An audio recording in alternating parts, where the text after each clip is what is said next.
Baik, selamat pagi. Assalamualaikum warahmatullahi wabarakatuh. Jadi hari ini Bapak akan menjelaskan materi terakhir kita untuk semester ini. Materi berakhirnya Perang Dingin.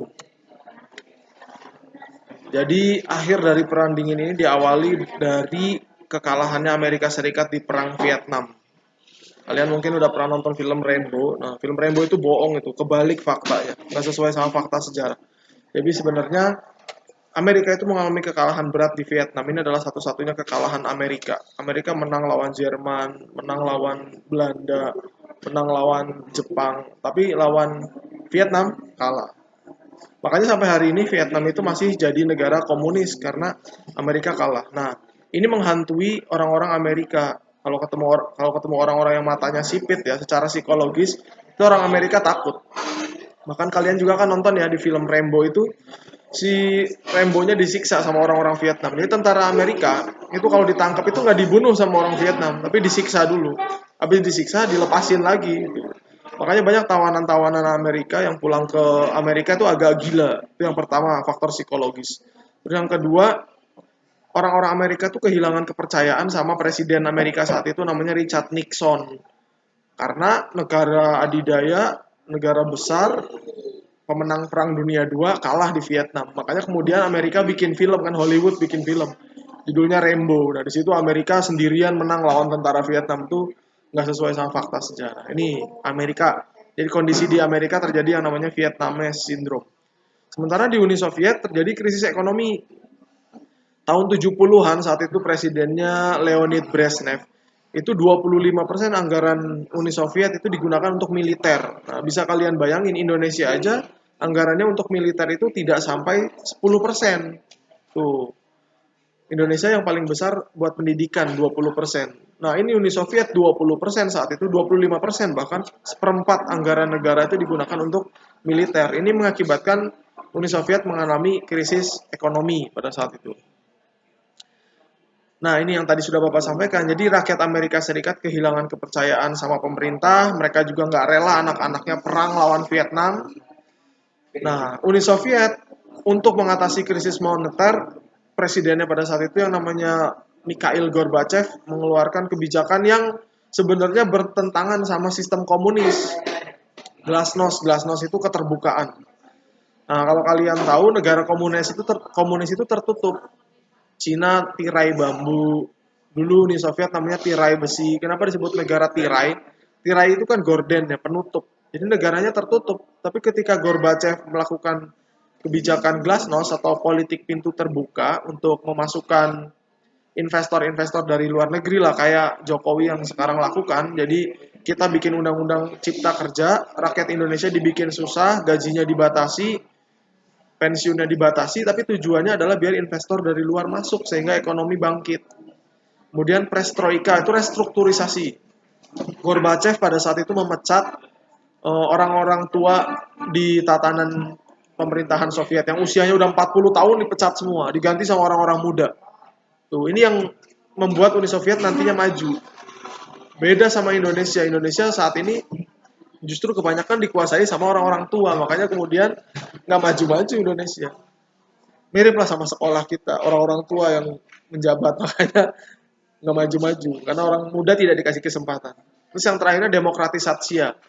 Kalian tahu kalau negara komunis itu sistemnya partai tunggal, jadi tidak ada yang namanya demokratisasi, dilarang.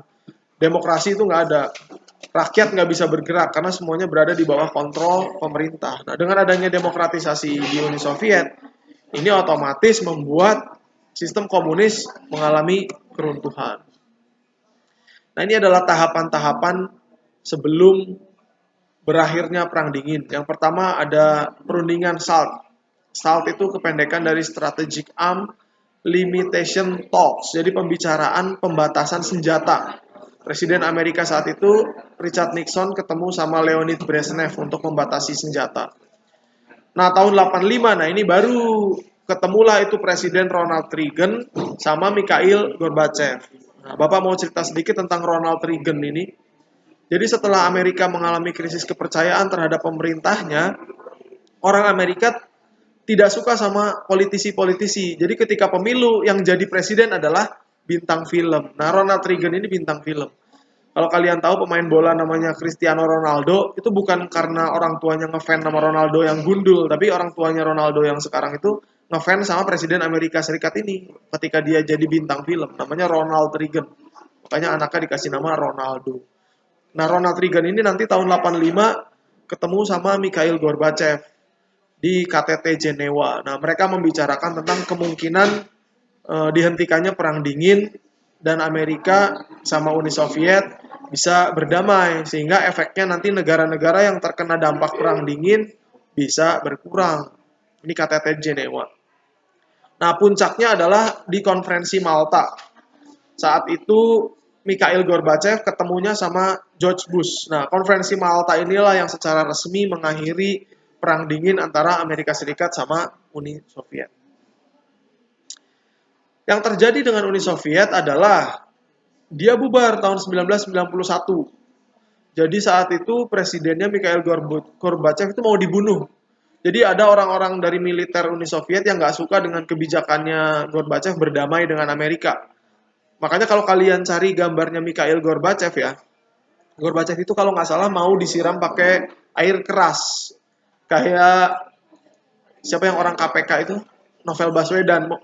Makanya kalau kalian cari gambarnya Gorbachev sebelum tahun 90 itu kepalanya baik-baik aja. Tapi setelah tahun 90 ada bekas luka bakar di kepalanya. Itu bekas kena siraman air keras. Nah ya, peristiwa upaya pembunuhan Presiden Uni Soviet ini nanti membuat 3 negara Baltik ya, Latvia, Lituania, sama Armenia, kemudian keluar dari Uni Soviet. Ini diikuti oleh 17 negara lain. Kalau kalian tahu negara-negara Islam yang ada di sekitar Soviet, Tatarstan, Turkmenistan, Uzbekistan, Tajikistan, Kirgistan, kemudian Moldova, Ukraina, Georgia, Azerbaijan, Belarusia. Nah itu dulunya adalah bagian dari Uni Soviet.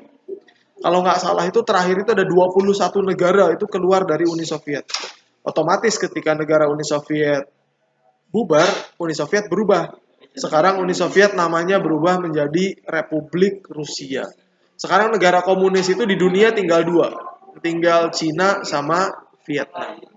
Nah, dengan runtuhnya Uni Soviet dan ditandatangani perjanjian Malta, maka mengakhiri konflik Perang Dingin antara Amerika Serikat dan Uni Soviet.